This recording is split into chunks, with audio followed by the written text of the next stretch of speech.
এবং তিনি ঢাকা মহানগর দক্ষিণের দায়িত্বে ছিলেন এবং যুদ্ধ করেছেন আমাদের বীর মুক্তিযোদ্ধা। আমরা যাকে নিয়ে আগামী দিনে ঢাকা দক্ষিণ সিটি কর্পোরেশনকে উন্নয়নের একটি পর্যায়ে আমরা রূপকার মনে করি, যাকে ঘিরে আগামী দক্ষিণ সিটি কর্পোরেশন গড়ে উঠবে। আমাদের সেই প্রশাসক জনাব আব্দুল সালাম বীর মুক্তিযোদ্ধা এখানে উপস্থিত রয়েছেন, আমাদের মাঝে উপস্থিত এবং সাংবাদিক ভাইরা সবাইকে আমি বাংলাদেশ জাতীয়তাবাদী দল এবং গণপ্রজাতন্ত্রী বাংলাদেশ সরকারের পক্ষ থেকে আমি অনেক অনেক শুভেচ্ছা এবং অভিনন্দন কৃতজ্ঞতা জানাচ্ছি। এই স্লোগানটা বন্ধ করো।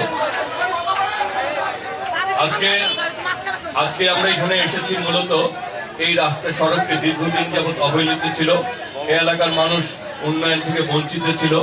এই রাস্তার মাধ্যমে আমরা উন্নয়ন করে ঢাকা দক্ষিণ সিটি কর্পোরেশন এই এলাকার মানুষের দীর্ঘদিনের যে একটি অধিকার ছিল, যে নাগরিক হিসেবে তাদের অধিকার একটি সুন্দর রাস্তা পাবে, নাগরিক হিসেবে তাদের অধিকারটি আজকে বাস্তবায়িত হবে।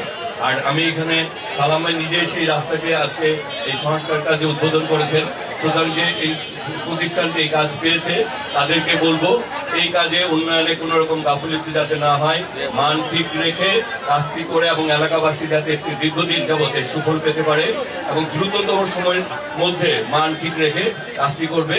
কারণ আপনাকে মনে রাখতে হবে এই কাজটি উদ্বোধন করেছেন ঢাকা দক্ষিণ সিটি কর্পোরেশন মাননীয় প্রশাসক এবং আমাদের এই এলাকার মানুষ দীর্ঘদিন যাবৎ এই উন্নয়ন থেকে বঞ্চিত ছিল। আমরা বর্তমান মাননীয় গণপ্রজাতন্ত্রী বাংলাদেশ সরকারের মাননীয় প্রধানমন্ত্রী তিনি উন্নয়নে বিশ্বাস করেন। তিনি চান আগামী দিনে সকল মানুষ তার অধিকার ফিরে পাক এবং তার অধিকারকে ফিরে দেওয়ার জন্যই আমরা রাত দিন কাজ করছি। তবে তার সুফল অনেকটা নির্ভর করে যারা এই উন্নয়ন কর্মকাণ্ডে যারা ঠিকাদারি প্রতিষ্ঠান রয়েছে তারা যাতে সুন্দরভাবে কাজ করবে। আর এই এলাকায় যারা বিএনপি নেতৃবৃন্দ রয়েছেন তাদেরকে অঙ্গ সংগঠন তাদেরকে বলবো যে সবাই মিলে সহযোগিতা করে এলাকার মানুষের এই উন্নয়ন কাজটি দ্রুত ত্বরান্বিত করে যায়, সে ব্যাপারে সবাই আপনারা সহযোগিতা করবেন।